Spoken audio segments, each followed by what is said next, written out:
A ver, es fácil sentir que el mundo se enfrenta a un montón de crisis que no tienen nada que ver entre sí. El clima por un lado, la economía por otro, la polarización. Pero, ¿y si todas tuvieran la misma raíz? El filósofo Edgar Morin nos plantea algo, bueno, bastante radical. Para cambiar el mundo, lo primero que tenemos que cambiar es nuestra forma de pensar. Y justo de esa idea, de esa tremenda idea, vamos a hablar. Y es que esta idea es el corazón de todo. Lo que nos estamos jugando es muchísimo. Porque, a ver, no es como otras crisis del pasado. Esta es global, es sistémica. Aquí no vale con poner un parche en un sitio porque todo está conectado y al tocar una pieza se mueven todas las demás. Estamos, como dice Morín, en una auténtica encrucijada como civilización. Y el tiempo apremia. Vale, para entender bien la propuesta de Morin, vamos a seguir una especie de mapa. Primero, veremos cuál es el diagnóstico de la crisis. Después, por qué nuestro pensamiento actual es parte del problema. Luego, claro, la solución que propone, el pensamiento complejo. Veremos cómo la educación es la herramienta clave para todo esto y finalmente, ¿a dónde nos lleva todo? A la visión de una nueva civilización. Empecemos por el principio, por el diagnóstico. Morín nos lanza una advertencia muy seria. No estamos viviendo un montón de crisis por separado. La del clima por aquí, la económica por allá. No, lo que vivimos es una policrisis. Y esa palabra es clave porque significa que todos los problemas están tan entrelazados que se alimentan unos a otros. Es como un efecto dominó, pero a escala planetaria. Claro, esta policrisis tiene muchas caras, como vemos aquí, la económica, la ecológica, la social. Pero Morín va un paso más allá, va a la raíz de todo. Y señala una crisis que está por debajo de todas las demás, una crisis cognitiva. O sea, que el problema de fondo está en nuestra propia manera de pensar, en nuestra incapacidad para ver la imagen completa. Eso es lo que, según él, está fallando de verdad. Y para que entendamos la magnitud de esto, Morin usa una metáfora que es brutal. El Titanic planetario. Es que lo ilustra a la perfección. Vamos todos en el mismo barco, compartimos el mismo destino y, ojo, el mismo peligro. Para esquivar el iceberg no sirve de nada cambiar las sillas de sitio en la cubierta, ¿verdad? Lo que hace falta es un cambio de timón, un giro radical en nuestra trayectoria, y ese giro solo puede venir de una nueva forma de pensar. Vale, entonces, si la crisis es cognitiva, ¿qué es exactamente lo que falla en nuestra cabeza? ¿Dónde está el error? Pues según Morin, la respuesta está en el paradigma que ha dominado todo, nuestra ciencia, nuestra educación, nuestra sociedad, y ese es el paradigma de la simplificación. Y aquí está el quid de la cuestión. La simplificación nos ha enseñado a trocear el conocimiento, a meterlo en cajitas separadas, a reducirlo todo a sus partes más pequeñas. El resultado es esa frase tan conocida, nos deja ver los árboles pero nos impide ver el bosque.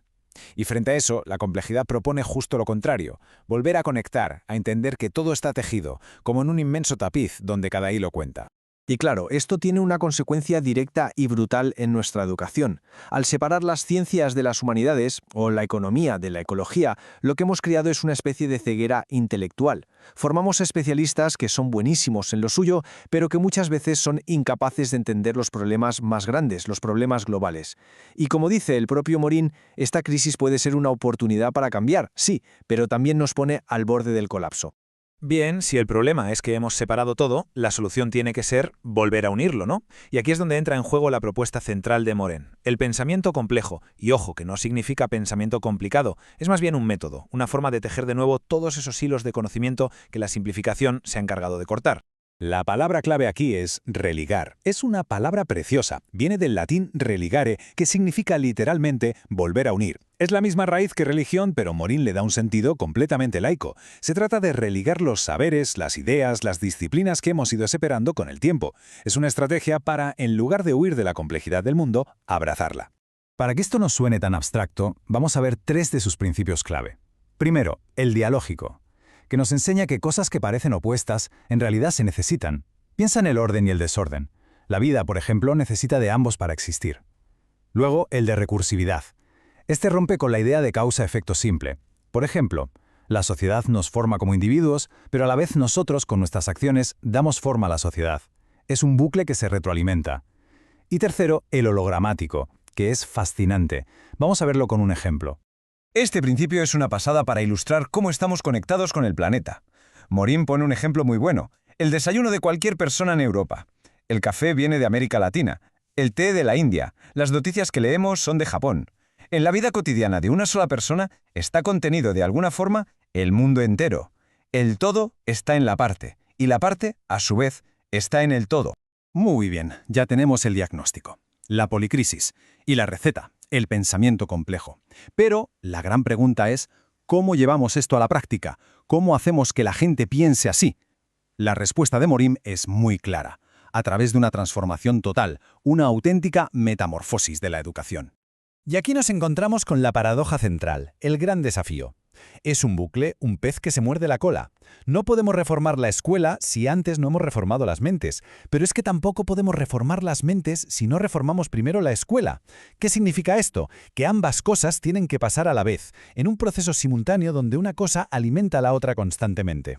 Y claro, los objetivos de esta nueva educación son radicalmente distintos a los que conocemos. Ya no se trata solo de acumular conocimientos para encontrar un trabajo, no. Se trata de enseñar qué significa ser humano, de prepararnos para un futuro que es, por definición, incierto, de desarrollar la empatía, de fomentar una conciencia de que somos ciudadanos del planeta. En resumen, se trata de aprender a vivir. Y que nadie piense que esto es solo una teoría bonita. El cambio ya está pasando, de formas muy interesantes además. En América Latina, por ejemplo, tenemos casos muy claros. Desde escuelas en Perú que están reinventando por completo el espacio físico y la pedagogía, hasta movimientos ciudadanos en Argentina o México que impulsan una educación para la acción, muchas veces fuera de las aulas. La transformación ya está en marcha. Y todo esto nos lleva al objetivo final. Porque reformar el pensamiento y la educación no son un fin en sí mismos, son el camino. ¿Hacia dónde? Hacia la creación de una civilización diferente, una que sea sostenible, solidaria y que, por primera vez en nuestra historia, sea de verdad planetaria. El concepto clave para entender esto es el de tierra-patria. Morin nos invita a desarrollar un nuevo sentimiento de pertenencia. No se trata de borrar nuestras identidades locales o nacionales, para nada. Se trata de añadir una capa más, la conciencia de que todos, vivamos donde vivamos, compartimos un destino común en este pequeño planeta. Somos individuos, sí, pertenecemos a una sociedad también, pero por encima de todo somos miembros de la especie humana. Y esta visión en realidad no es tan nueva. Conecta con sabidurías muy antiguas, como el concepto del buen vivir de los pueblos andinos. ¿Nos damos cuenta de la diferencia?